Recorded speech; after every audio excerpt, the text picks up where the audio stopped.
లక్ష్మణ్ రావు గారు, బీటీ నాయుడు గారు, వెంకటేశ్వర్ల గారు ఇష్యూ గురించి మాట్లాడారు అధ్యక్ష.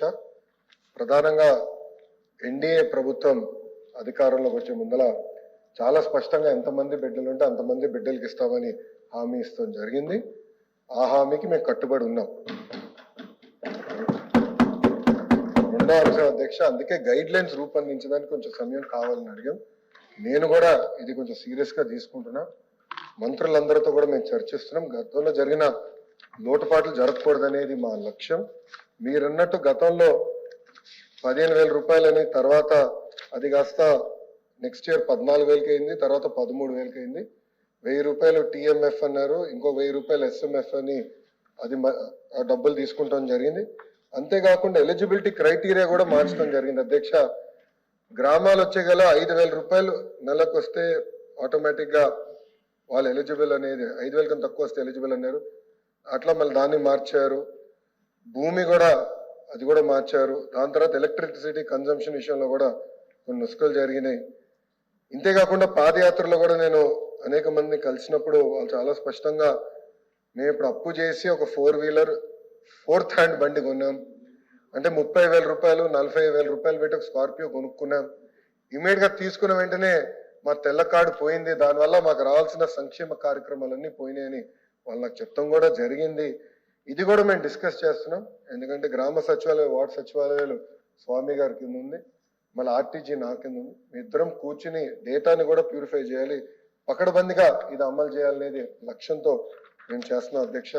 మీకు ఎలాంటి సందేహంలో అవసరం లేదు. అర్హులు ఎంతమంది ఉన్నా ఇవ్వాలనేదే ఎన్డీఏ ప్రభుత్వం లక్ష్యం. అది మేము సాధిస్తాం. రెండోది, ఇది బోర్డు ప్రభుత్వం ప్రైవేట్ పాఠశాలలకు వెళ్ళే విద్యార్థులకి వర్తిస్తుంది. ఇంకో పక్కన పెద్దలు అన్నట్టు అధ్యక్ష, 2019 నుంచి 24తో పోల్చితే ప్రభుత్వ పాఠశాలలో సుమారుగా 72,000 మంది విద్యార్థులు తగ్గారు అధ్యక్ష. ఇది కూడా మేము చర్చిస్తున్నాం. ఎందుకంటే నాడు నేడు కార్యక్రమం ద్వారా వేలాది కోట్ల రూపాయలు ఖర్చు పెట్టిన విషయం వాస్తవం. కానీ ఎందుకు విద్యార్థులు తగ్గారు? గత ప్రభుత్వం సిబిఎస్ఈ తీసుకొచ్చింది.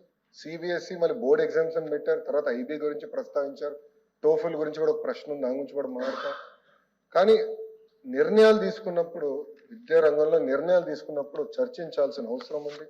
యూనియన్లతో మాట్లాడాలి, ఉపాధ్యాయులతో మాట్లాడాలి, అందరినీ కూర్చోబెట్టి ఆమోద్యమైన పరిష్కారం వెతకాల్సిన అవసరం ఉంది అధ్యక్ష. నీ జర్క్ రియాక్షన్ తీసుకోవాల్సిన అవసరం లేదు.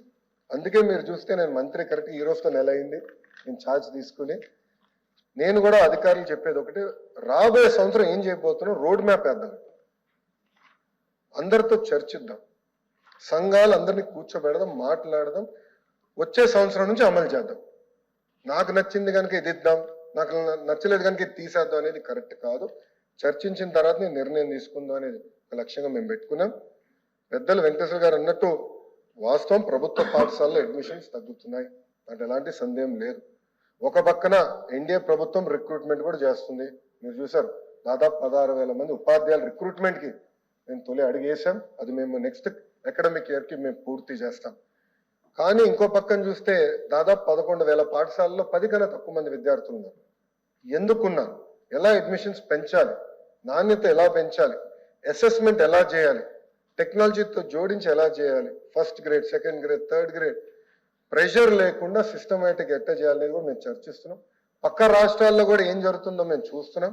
అటు ఉత్తరప్రదేశ్లో ఒక మోడల్ ఉంది, ఢిల్లీలో ఒక మోడల్ ఉంది, పక్క రాష్ట్రాల్లో కూడా ఏం జరుగుతుందో అందరం చర్చిస్తున్నాం. అధికారులు కూడా ఒక టీం వేసాం, వాళ్ళు కూడా వెళ్ళి చూస్తున్నారు. వాళ్ళు నివేదిక ఇచ్చినా నేను కూడా వెళ్ళాలనుకుంటున్నా. వెళ్ళి ఏం చేస్తున్నారో మోడల్ చూసి మన రాష్ట్రానికి కరెక్ట్ మోడల్ ఏంటనేది రూపొందించి అది మీ ముందర పెట్టి అందరు అభిప్రాయాలు తీసుకున్న తర్వాత మళ్ళీ ఆంధ్ర రాష్ట్ర ప్రజలు తల్లిదండ్రులు ముందలు పెడతా వాళ్ళ అభిప్రాయాలు సేకరణ తర్వాతనే వచ్చే అకాడమిక్ ఇయర్ నుంచి మేము అమలు చేస్తాం. అసెంబ్లీలో లోకేష్ గారు మాట్లాడిన మాటలు తల్లికి వందనం అనే కార్యక్రమాన్ని నెక్స్ట్ ఇయర్ గానీ ఆలోచిస్తాము అని అంటే, మరి ఈ ఇయర్ సంగతి ఏంటి? ఎంతమంది పిల్లలుంటే అంతమంది పిల్లలకి 15,000 ఇస్తామని చెప్పి నమ్మబలికించి వాళ్ళు ఓట్లు వేసే వరకు వాళ్ళని మోసం చేసి ఓట్లు వేయించుకొని తరువాత తల్లి పాలు తాగి తల్లి గ్రొమ్మునే గుద్దేటటువంటి నేచర్ని చూపిస్తున్న ఈ ప్రభుత్వాన్ని ఏమనుకోవాలి?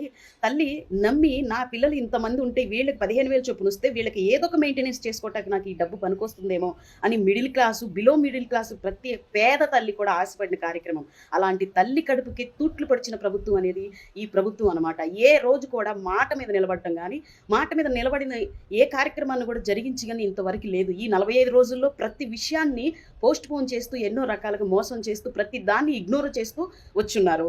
తల్లికి వందనం అనే కార్యక్రమాన్ని కనీసం న్యాయం జరిగించడానికి వీళ్ళకి మనసు లేదా, చిత్తశుద్ధి లేదా? అంటే ఆడవాళ్ళంటే అడగలేరు, అబలలు, నోరు తెరిచి మాట్లాడలేరు, ఆడవాళ్లే కదా అని చెప్పా వీళ్ళ ధైర్యము అని చెప్పి నేను అడుగుతున్నాను. ఈ రాష్ట్రంలో ఉన్న ప్రతి తల్లి కూడా గొంతెత్తి, నోరెత్తి అడగలిసి, ప్రశ్నించాల్సిన సమయం వచ్చింది.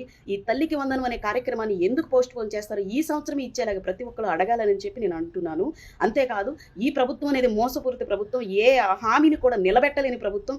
ప్రతిసారి కూడా ప్రతి విషయంలోనూ వెన్నుపోటు పొడుస్తూ, ప్రతి విషయాన్ని మభ్యపెట్టి మసిపూసి మారేడుకాయ చేసేటటువంటి ప్రభుత్వాన్ని ప్రతి ఒక్కరు గుర్తించాలని చెప్పి నేను తెలియజేస్తున్నాను.